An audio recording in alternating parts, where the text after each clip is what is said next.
ሰላም የቻናላችን ቤተሰቦች፣ በዚህ ቻናል አማርኛ፣ እንግሊዘኛ፣ ሂሳብ እንዲሁም ሌሎችን ትምህርቶችን በኦንላይን እናስተምራለን።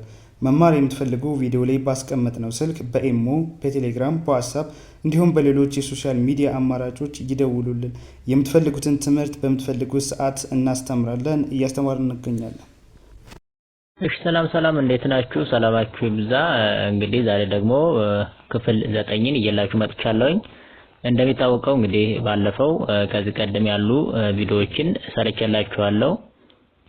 ብዙዎችን ቪዲዮ ሰርቻለሁኝ። እንግዲህ ሆሄያትን እንዴት እንለያለን፣ እንዴት እናነባለን፣ እንዴት አድርገን ብናነባቸው በምን አይነት መልኩ ብንይዛቸው ለአእምሮአችን አይረሴነትን ይፈጥራሉ በሚለው ብዙ ቪዲዮዎችን ሰርቻለሁኝ። ገብታችሁ ማየት ትችላላችሁ። ከዛ በፊት ግን ለቻናላችን አዲስ ከሆናችሁ ላይክ፣ ሰብስክራይብ፣ ሼር በማድረግ ቤተሰቡ ነው። ምክንያቱም የምንለቃቸው እያንዳንዱ ቪዲዮዎች ቀጥታ ለእናንተ እንዲደርሷችሁ ማለት ነው። እንዲሁም ደግሞ በኦንላይን መማር የምትፈልጉ በማንኛውም ሰዓት በማንኛውም ጊዜ በፈለጋችሁ ሰዓትና ጊዜ በኦንላይን እናስተምራለን። መማርና ኮርሶችን መውሰድ ትችላላችሁ ማለት ነው። እንግዲህ እንደሚታወቀው እነዚህ ፊደላትን መለየት፣ መረዳት፣ ማወቅ አረፍተ ነገር ቃላት ለመመስረት እንዳንቸገር ዋና መሰረቶቹ እነዚህ ናቸውና እነዚህን በደንብ አድርጎ ማወቅ መረዳትና መገንዘብ ይጠበቅብናል ማለት ነው። እንግዲህ እነዚህን ፊደላትን ወደ ግራ ወደ ቀኝ እንዲሁም ደግሞ ወደ ታች በማንበብ ለአእምሮአችን አይረሴነትን በመፍጠር እስከ ወዲያው እንድንይዛቸው ከኛ የሚጠበቅ ነገር ነውና እነዚህን ደግሞ እንዴት እንደምናነብ ባለፈውም ሰርቼላችኋለሁ። እነዛን ማየትም ትችላላችሁ። እንዲሁም ደግሞ ከዛ የቀጠለውን ዛሬ ደግሞ እየላችሁ መጥቻለሁኝ። እሱን ደግሞ እናያለን አብረን ማለት ነው። ስለዚህ ዛሬ በደንብ አድርገን ከዛ የቀጠለውን ቪዲዮ እናያለን። ቀጥታውን ወደ ቪዲዮው እንሂድ። እሺ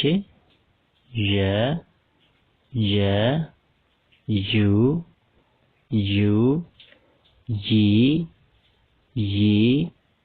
ዣ ጃ ዬ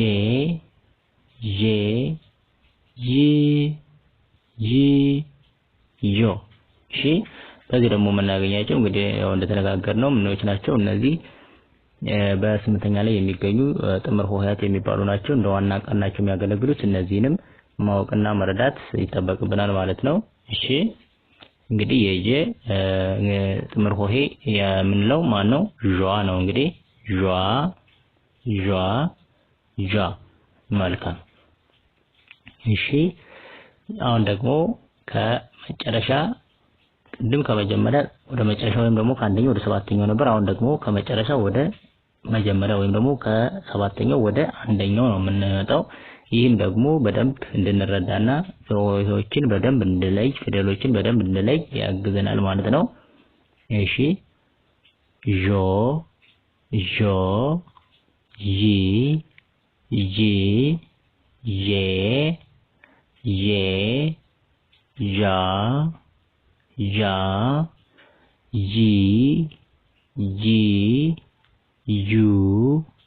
ዩ የ መልካም። እሺ ይሄ ደግሞ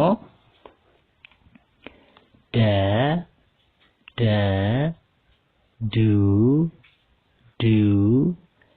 ዲ ዳ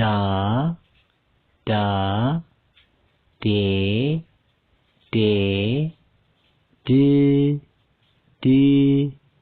ዶ።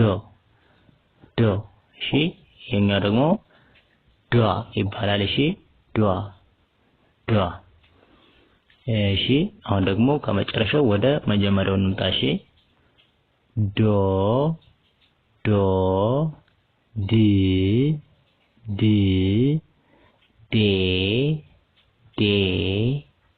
ዳ ዲ ዱ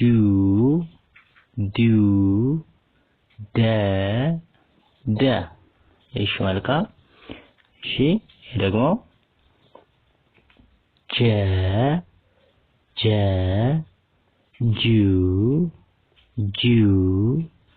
ጂ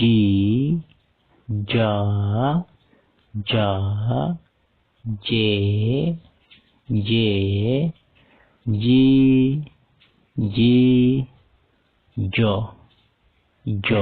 እሺ ይሄኛው ደግሞ ወይም ደግሞ ጥምር ሆሄው ደግሞ ምን ይባላል?